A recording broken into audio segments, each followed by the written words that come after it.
Luke Williams, Butch Miller. Hey, the New Zealand Kiwis, the Sheepherders, the Bushwhackers, an outstanding 36-year career, WWE Hall of Famers. They have stories and a new book about their illustrious lives and career. That's the focus. Thank you so much. First of all, Butch, tell us a little bit about the book and the idea of doing a book. It had to happen, mate. It had to happen.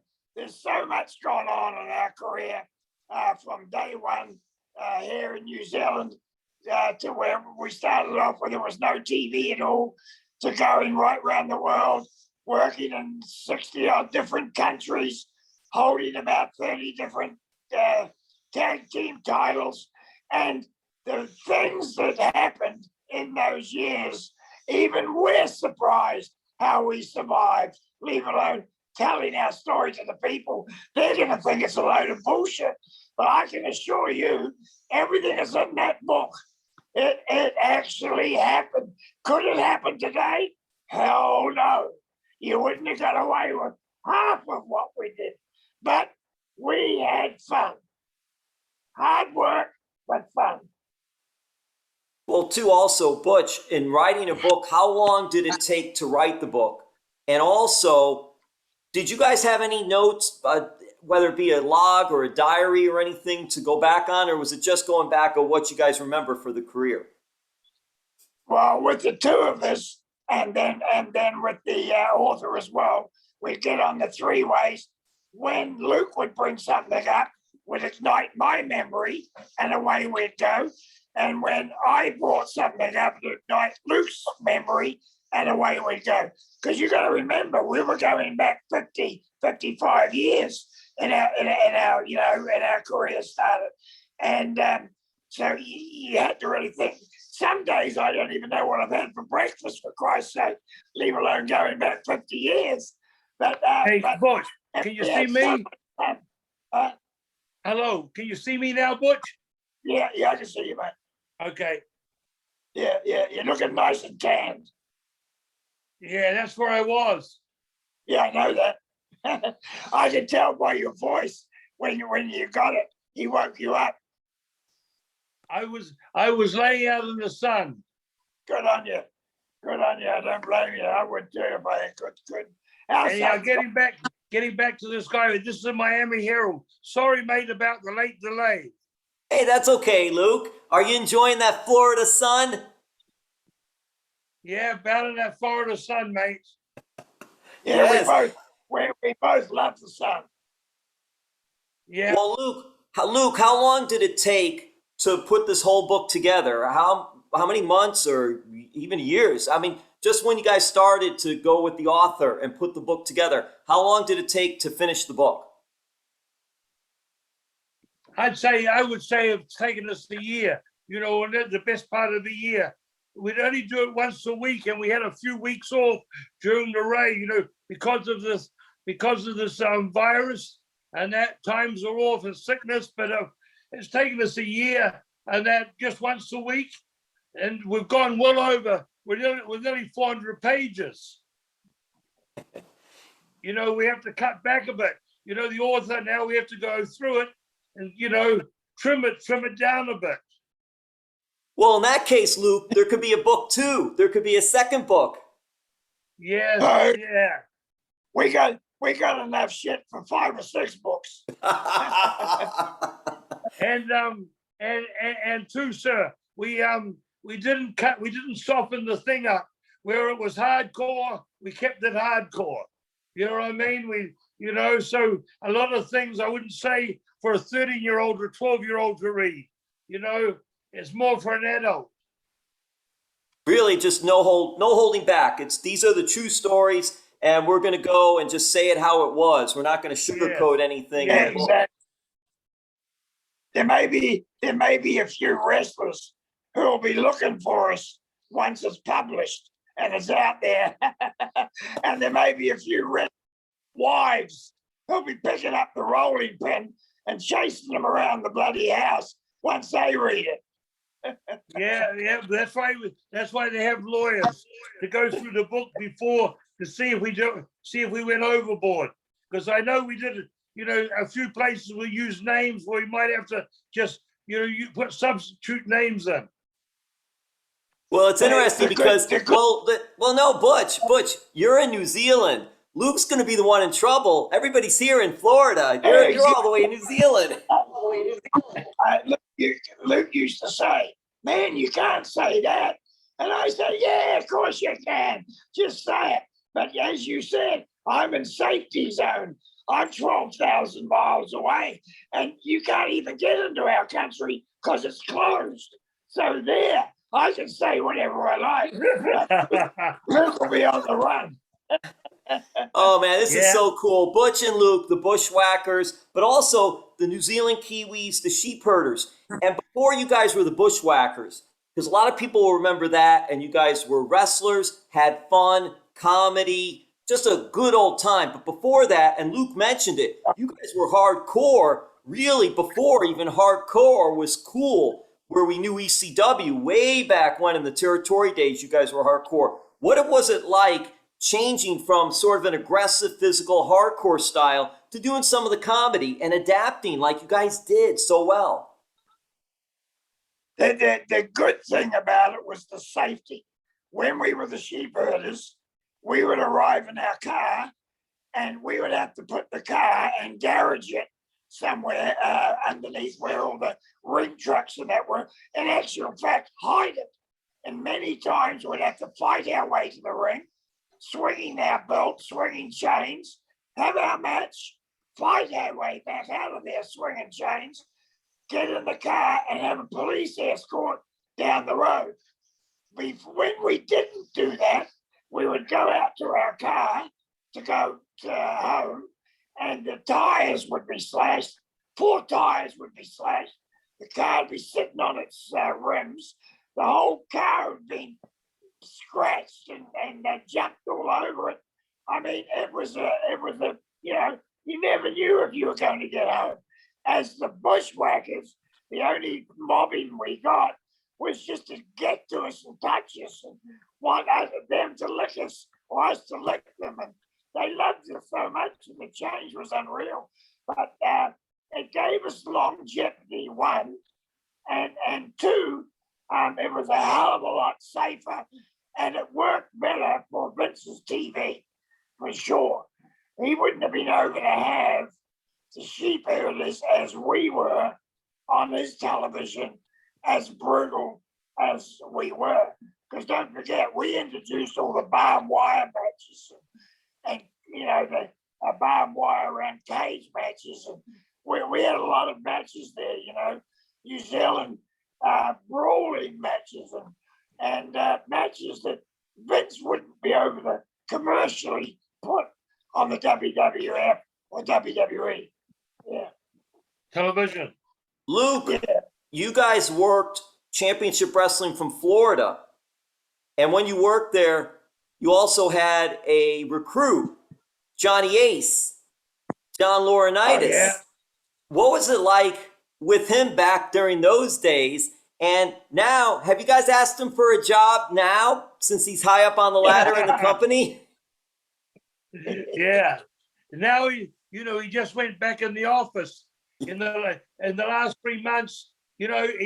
When Hunter came in the office, Triple H came in the office in 212, he went out as a road agent, or what do they call them now, producers on the road. From 213 onwards, he was on the road. But now he's back into the office since the start of this year. He's back in the talent relations. Yeah, and it was going from there, mate. A lot of the wrestlers said, "How could you go from being so hardcore to being comical?" And that was easy, money. And Butch and me, we were always professional businessmen. We looked at it was a job. We weren't egos. We didn't have egos. We were there to work up the card, of course, be main events, and that not because we have belts around our waist or anything like that. We were there for the money. And when we went to Vince, it was going from a wrestling company, NWA, to a company which was full of celebrities. It was a different status altogether. You know, you went from one status to another status. And the celebrity, you know, when you become a celebrity, merchandise is a big thing. As a wrestler, merchandise is haha, you know what I mean? And NWA, but WWE merchandise was big time. Well, that's interesting too, because just how you guys were able to adapt. Hey, sir, I wish with our characters now, we were there with the media platforms. We didn't have, when we were in WWF, we didn't have the media platforms like there is today. So the merchandise was big, but nothing like it is today. You know, with Facebook, Twitter, Instagram, you know, they had a magazine. WWE had a magazine which they sold or gave out in the arenas, and you would ring up and order the stuff in the mail. You know what I mean? Now it's all on the computer. The whole industry has changed once again, and social media. But I'm thinking how popular the Bushwhackers were back in the day, but how popular they would be today with social media, Butch. Oh, I agree.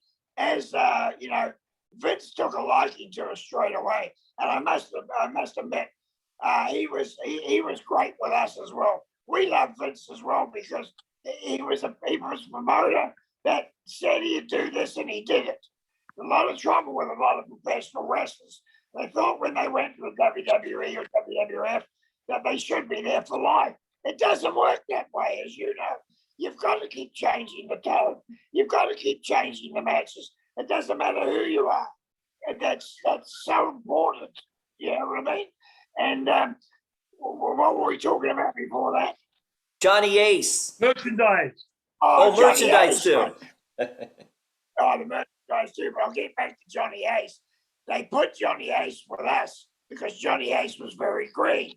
His brothers, there's two brothers, Animal, and his other younger brother. Mark, they'd been wrestling, but Johnny knew the business, was a very good businessman, knew the business, but didn't know how to work yet. So they put Johnny with us, and it was just, we had so much fun together, and it was a great mix, you know, having this American blonde-haired kid walking out, holding our New Zealand flag, and, you know, more or less turning his back on the USA and supporting New Zealand. And so it was a huge thing. And then when we got introduced into the WWE Hall of Fame, it was Johnny who did the introduction. And he was so good to us. I was actually not in such good shape then. I was on crutches, and he looked after me and my wife like babies. You know, he came and picked us up. He drove Luke and I and my wife Helen to the show. Everything he did. He was just a true professional. Just thanking us for really helping him get his major start in the business. So it was great. That was a huge time back then in championship wrestling from Florida. I grew up with that. I remember that. And I remember when he turned and he was like you said, he was the flag bearer. And he would come out with the New Zealand flag. I'm wondering, Butch or Luke, either one of you can answer this. Do we ever know what happened to the flag that Johnny Ace was waving, the flag bearer? Who might have that? I don't know where that is today, sir. But we always had an American flag bearer because that helped us get more heat. You know, having American turn us back on the country and be with us, it helped us a lot. Plus, it helped that guy, especially if he became, you know, wrestling and that. It put a lot of heat on him. So when he started in the ring, he was already a hot item. Well, and I'm sure Johnny Ace, because of the blonde hair and the good looks, I'm sure there were a lot of ladies coming around the Sheepherders back then too. Oh, stop it. They were all after Johnny Ace. They were scared of us. But the funny thing is that flag that flag nearly got us kicked out of the States and nearly got us banned from wrestling because we're having this match up in Portland, Oregon, the Pacific Northwest for Don Owens. And we ended up doing an angle, I think it was with Buddy Rose and Roddy Piper. And we knocked one of them out. Rick Martel. And we knocked one of them out, put the American flag over him. Then we made the mistake because we didn't know. We put the New Zealand flag over the US flag, and you never do that. Even if you have them flying, the US flag in the US has to be on top. Well, we didn't know that. We very near got kicked out of Pacific Northwest and out of America for good. Now I'll tell you the story about this, sir. What's your name? Sorry, I don't know your name. It's Jim. That's okay, Luke. It's Jim. Jim, okay. We did a burial on, and the TV was live.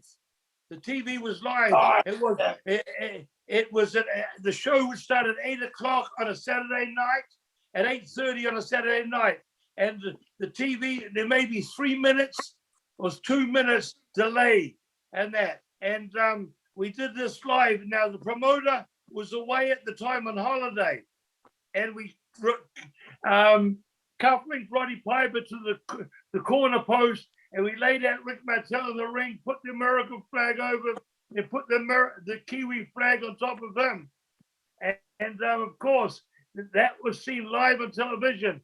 And when Don got back, he went crazy at us. He said, "You've lost, you nearly lost the TV." Now, to tell you the truth, it did wonders. People were ringing up and buying the seats because more people were ringing up and booking seats ahead of time because they wanted to get on the front row so they could go home and seat themselves. The TV went from 8:30 to 11:30 at night, so they could come to the show and then they could drive home and watch themselves. And so his advanced booking became heavier. Yeah.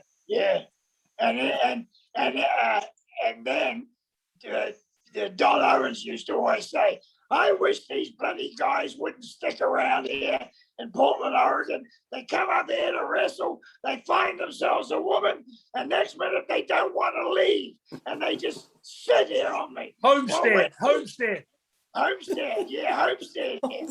Well, when we gave our notice, he was the opposite. "Oh, don't go, guys, don't go. We're just sold out. Oregon there 17 weeks in a row. 17 weeks in a row. No, 22. Don Owens said never, ever before. He didn't want us to go, but Luke and I, that was when we had turned baby faces for the last 3 or 4 months. But we knew it was time. We knew if we wanted to grow in professional wrestling, we would have to move on. But that Oregon was a tremendous tag team wrestling place for us and a great place for us to hone in and develop ourselves as a world-class tag team. And not only was it great with the tag team, but the talent that was there at the time was just absolutely brilliant. And if you stayed there as long as we did, which I think was just over a year, you couldn't help but year and a half become great. Yes. Well, it's interesting. We're going to wrap this up, guys. And the Bushwhackers, they have a new book coming out, A Storied Career. You got to check it out. Great stories. Just amazing journey. Want to wrap it up with this? Well, 2 things I'll say. One, real quick. Yeah, Don Owens was mad at first, but then he saw the TV ratings and the money, and he was like, "Stay, guys, stay." I want you guys to wrap it up with this, because you worked so much with the great Mean Gene Okerlund, and some of the interviews that you guys did with him were just classic.